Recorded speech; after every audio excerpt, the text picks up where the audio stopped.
The sacred journey of letting go and embracing patience the moment your eyelids open to greet the dawn of a new day. You are not merely stepping into life's mundane routine.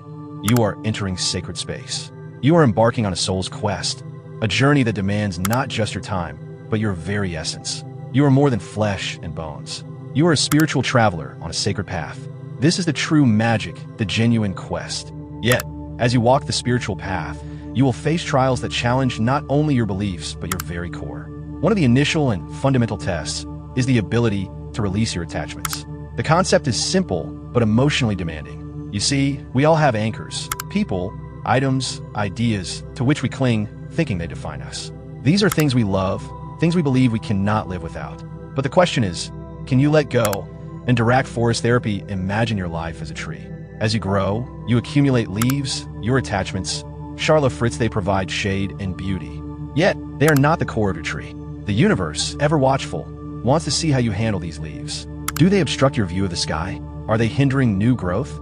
Christian Stronghold Church +1 in direct forest therapy, +1 gently, but firmly. The universe may shake your tree, causing some leaves to fall.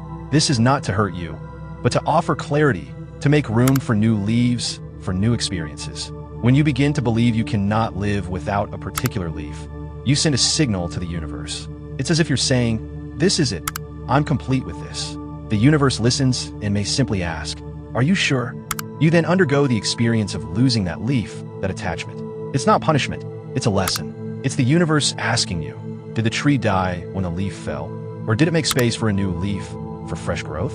Various spiritual philosophies, from Buddhism's teachings on detachment to the Stoic practice of emotional strength, all touch upon this wisdom. Detachment doesn't mean you stop loving or desiring. It means you recognize that your ultimate purpose isn't tied to a temporary state of being. Your final quest is for wisdom, for peace, for unity with the universe that transcends any single attachment. So where's your heart? Are you so consumed by the love of a single leaf? Have you forgotten that you are a tree in constant growth within a vast forest? This test asks you to evaluate your priorities. Are you defined by the things you cling to, or by your ability to grow and adapt, to be in tune with your higher self? The universe is waiting to entrust you with greater knowledge, a higher form of love, and deeper levels of consciousness. But first, it wants to see if you're ready to shake off old leaves to make room for new experiences, to be a tree that is part of a greater forest. You're not just a tree lost among countless others. You are the forest itself, alive and ever-changing. So, when you successfully navigate the test of detachment, you realize you are more resilient, more attuned, and indeed more complete than you thought. You're not your attachments. Charlotte Fritz, you're not your losses. You are the journey you undertake, a quest that is both sacred and enriching. Remember, you're not defined by what you cling to, but by your ability to let go and grow anew. When you do this, you become a beacon, a testament to the infinite potential of the human spirit. You become part of something greater than yourself, something truly divine. And that is your true journey, a path free of obstacles, a road full of potential. You become the universe in motion, a sacred story unfolding eternally. In a world that glorifies instant gratification, where the next dopamine hit is just a tap away, we find the concept of waiting increasingly challenging. We've been conditioned to believe that time is of the essence, that if something doesn't happen now, it never will. However, the wisdom of the spiritual journey leads us in a completely different direction. It whispers in our ear that one of the deepest tests we encounter in life is the test of patience, especially when we have to wait longer than we think we should. You see, patience isn't just about the act of waiting. It's about how you conduct yourself while waiting. It's about maintaining a sense of calm, an appearance of peace, while the world around you seems to be rushing ahead. Nelson Mandela once said, "I learned that courage was not the absence of fear, but the triumph over it." Similarly, patience is not the absence of desire or need, but the triumph over the anxious haste they often produce. So, why does the universe make us wait? Why do we face these moments when time seems to stretch infinitely before us, like an endless tunnel with no light in sight? The answer isn't simple, but it's profoundly enlightening. These periods of waiting are not empty. They are fertile grounds for growth, nurturing our soul and spirit. Consider the farmer who plants a seed and waits for it to sprout and grow. If he becomes impatient, unearthing it to check, he disrupts the natural process. Similarly, every delay in our life is a gestation period, a time for something within us to sprout and grow. We are learning the art of resilience, fortitude, and most importantly, faith. The universe isn't asking if you can wait. It's asking if you can do so with grace, with understanding, with a heart full of hope, instead of a mindset of despair. Instead of seeing the wait as an affliction, see it as a space for preparation. Imagine you are an artist, and each moment of waiting adds another brushstroke to your ever-evolving masterpiece. The universe isn't depriving you. It's preparing you for something that matches your readiness, your worthiness. Maya Angelou wisely stated, all great achievements require time. Your goals, your dreams, your spiritual awakening, all of them are great achievements and information. So, how do we make this process of waiting more enjoyable, less distressing? We must learn to find contentment in the present moment. Master Zhan speaks about the beauty of the present moment, encouraging us to find peace and happiness in the now. When we are at peace with the present, the uncertainty of the future loses its frightening power. Instead of feeling like you're wasting time, you recognize that you're gathering insights, building spiritual muscle, and enriching your soul. When you wait in a state of patience, it's another layer of wisdom, another notch in your belt of resilience. When the door finally opens and you cross the threshold, you'll realize that the depth of your joy is precisely because you had to wait for it. It's a joy enriched by the process, deepened by patience, and elevated by anticipation. In a way, your life isn't just the events that unfold, but also the intervals between them. So, when you find yourself in these waiting periods, waiting for the next chapter to begin, remember that this isn't a pause, it's preparation. Every moment you wait is not wasted, it is invested. You are not being held back. You are being prepared for something so rewarding that when it finally arrives, you'll understand why every second of waiting was worth it. So, in the quiet moments, when you find yourself longing for progress, remember that true progress is happening within you. Waiting is not the absence of action. It's a form of action, the silent and invisible development of your inner self.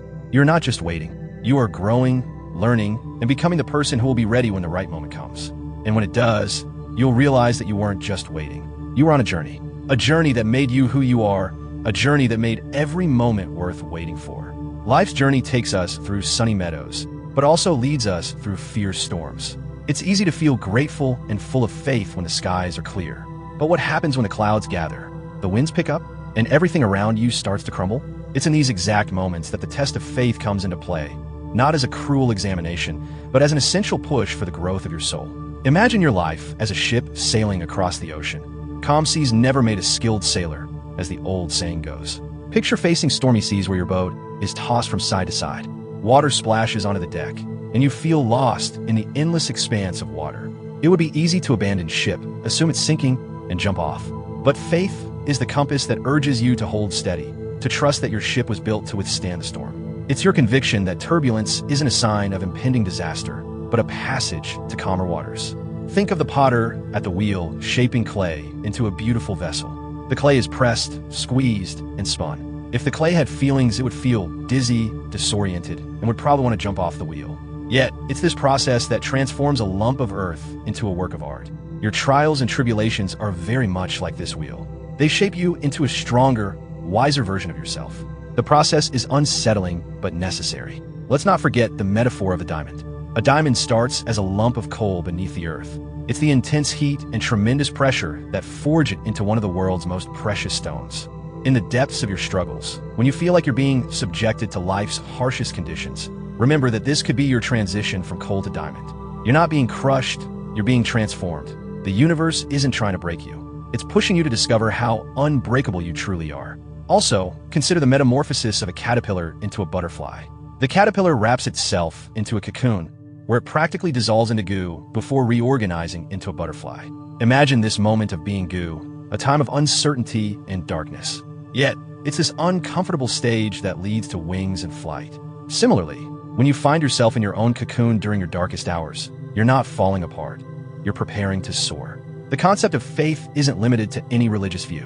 Whether you believe in God, the universe, or any higher power, the message remains the same. Lasting faith is built not when the sun is shining, but when you have to navigate through the darkest nights.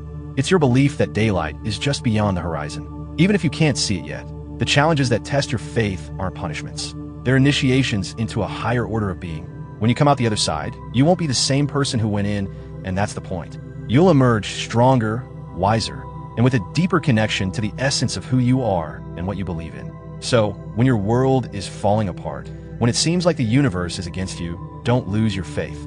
Hold on to it, as if it's your lifeline through the turbulent seas. You're not just enduring hardship, You're accumulating the tools and resilience needed for the rest of your journey. It's not just about weathering the storm. It's about learning to dance in the rain, holding tight to your faith, and letting it be your umbrella. And remember, the storm isn't here to stay, but the lessons you learn and the strength you gain will last a lifetime. Trust the process, even when it's difficult.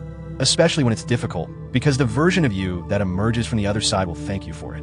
You're not just surviving, you're evolving, becoming the beacon that will shine even brighter in the darkness. Thank you for watching. If this message resonated with you, don't forget to like, subscribe, and share it with those who might benefit from it. Your support keeps this content flowing. Peace and blessings to you all.